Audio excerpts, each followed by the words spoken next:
As we make our way through Holy Week, we come first to Maundy Thursday, and this is when we remember the mandatum, the command, which is where we get Maundy Thursday from. And the mandatum is to love one another. And Christ shows this in his Last Supper with his disciples by washing their feet. And then following that, he institutes the Lord's Supper. He tells them that whenever they break bread in that manner, to remember him. And those are, of course, words that we say every Sunday as part of the Eucharistic feast. So here at St. John's, the Eucharist has a real special importance to our community. And from what I've heard, this really goes back probably before the time of Jim Sanders, but that Jim Sanders, who was the dean here, the Eucharist was a very important part of his theological understanding of grace and of God's presence. And it's been something that has grown up here at St. John's of real vital importance. And so Maundy Thursday for our community is of double importance. Not only are we remembering Christ instituting the Lord's Supper, but we are really focusing in an intense way on this sacrament that binds us together in a community and binds our community to God. So the mandatum, the Maundy of Maundy Thursday, is to love one another. And there's no poem, there's no hymn that expresses that more beautifully than the Ubi Caritas. Where there is charity and love, God is there.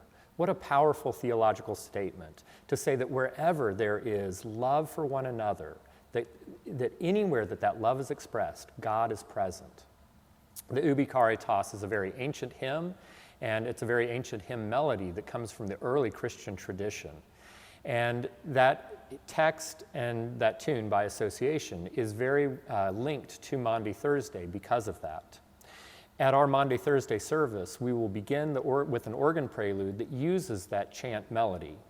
If you're really paying special attention, you might remember that the prelude on Palm Sunday was, was a setting of a plain chant of Hosanna Filio David by the French organist Jean de Messier.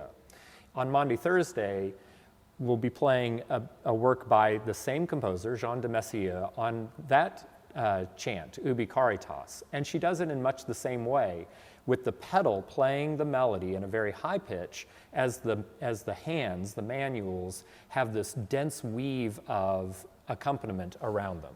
So it starts off with this flowing eighth notes.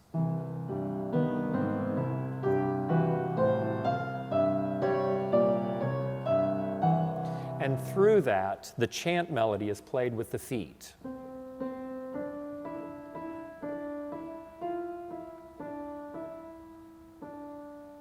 And going on. As we enter, we will sing one of the most beautiful Eucharistic hymns that we have in our hymnal, Thou Who at Thy First Eucharist Did Pray, with this tune by Orlando Gibbons, who was active in the late 16th and early 17th century in England.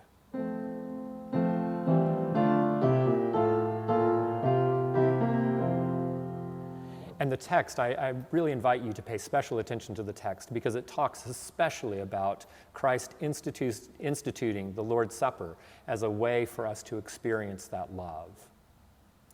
The choir will also sing Ubi Caritas, and this year we will be singing a setting that's new to us. It's not using the traditional plain chant melody.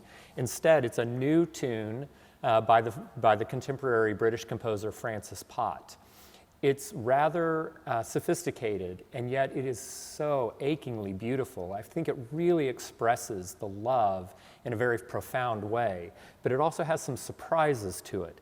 It starts off with this very rich, sonorous sound with these chords that are not quite related to each other.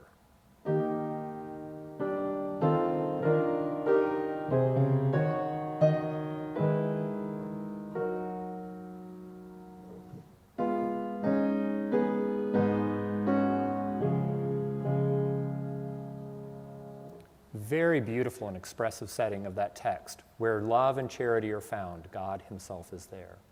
So we invite you to come and join with us on Maundy Thursday and to celebrate the Eucharist. Last year, we were not able to be together for this very important event, so we really invite you doubly to come and experience this with us this Thursday at 6 p.m.